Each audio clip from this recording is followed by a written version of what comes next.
going. So, Rabbi, tell us, as we ended the first segment, you were mentioning about some politicians who got their opinion versus the right thing to do.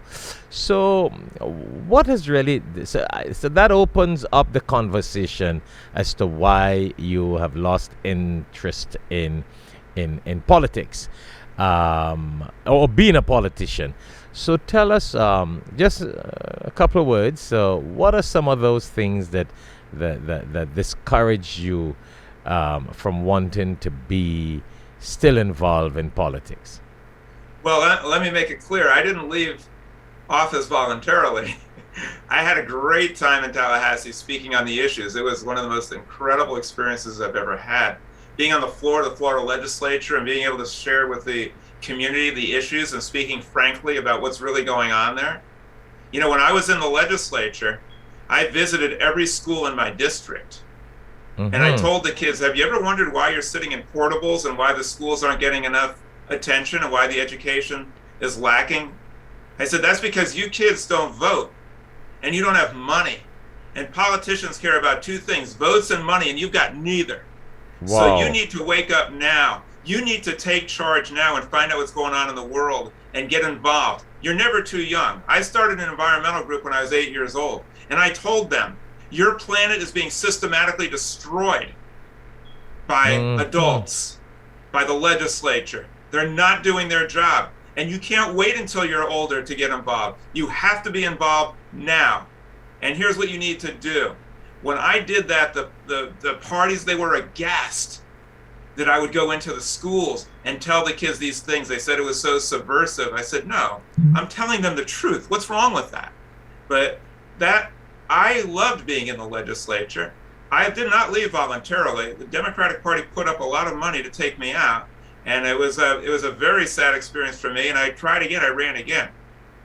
I might go back one day, so I'm not discouraged. I certainly would like to be there. And I'm very involved in politics, mostly trying to tell people what's really going on. What's the real truth behind what's happening in office. And most of the people that you see there are a lot of phonies. They're taking money from groups and doing things that are very unsavory, but they try to create an image like they're doing something okay. But I have to clarify one thing. It was the Democratic Party who took me out of office, not the Republicans. I lost in a Democratic primary, mostly because of my position on campaign finance reform and the environment. But I just want to make something clear. There are two parties in America. One of them is an insurrectionist, fascist-led party that is trying to curry favor with people who are destroying the planet. The Republican Party is the greatest enemy that the planet has ever seen. They want to put assault weapons in the hands of maniacs. They want us to have the best armed psychopaths in the world. They have no respect for women's rights, no respect for religious freedom. They curry favor with cults and with religious fanatics and with mobs, and they try to take over the government. The Democratic Party might not live up to all of my expectations, but it is night and day different. One party is trying to do the right thing, and the other party is trying to take us in the wrong direction. So I'm here to say that everybody must get out, and we must vote, because when it comes to climate change, the future of the planet is literally going up in smoke, while the Republican Party fiddles while the forests of California burns. And come hellish fires or the high waters of the seas, that party is destroying us.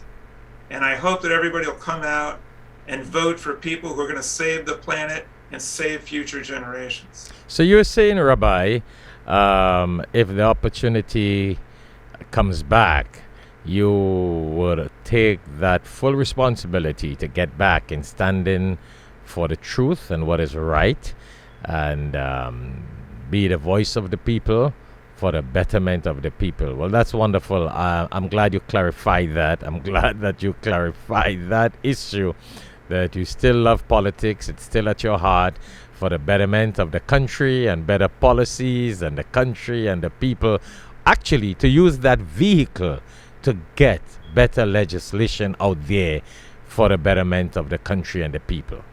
Well, let me share something from my father. Yes. My father taught me the word tick is a bloodsucker. Oh my goodness. And poly means many. So politics are many bloodsuckers. Wow. Now, he also told me that the opposite of pro is con. And therefore, what's the opposite of progress? Yes. Congress. I love that. So my father taught me that it's necessary to purify these institutions so they can serve the purpose they were meant to serve. He was an idealist. He believed that any institution could be improved upon. And so I haven't given up. I'm still fighting to try to bring a light to the darkness that's there. I said in Tallahassee that you have made my father, the people's house, a den of thieves.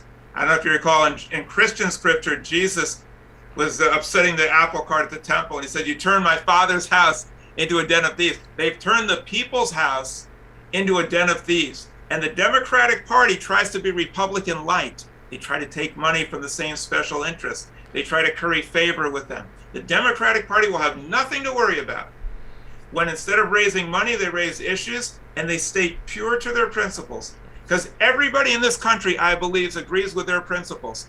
Freedom of choice. Being able to live in a society where people aren't able to come after you with assault weapons. Protecting our planet. Caring about the poor. Respecting the rights of all religions.